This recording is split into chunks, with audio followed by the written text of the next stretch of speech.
Sa sobrang yaman ko nga kasi vlogger ako, maaga akong bumangon para mag-amusal ng fried rice with sunny side up egg ng ostrich at Toyota Corolla.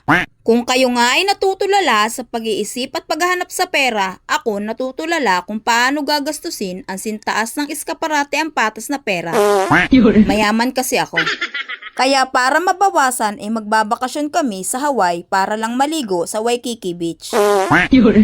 Sakay sa aming private jet, 1 oras pa lang ay nakarating na kami. Sa sobrang ang bilis ay nagkaroon pa ng aftershock, jet lag. Pero dahil sobrang excited para mag-relax at magpahangin ng utak, wala nang pahipahinga, diretso alay lakad na. Dito ka lang magkikita ng seahorse na sinlaki ng kabayo at polar bear na nakikipag-usap, pakinggan nyo. Maganda at mayaman ako! Sabi ng mayaman ako! In fairness, kahit sila ang pangit kabanding. Maiba nga tayo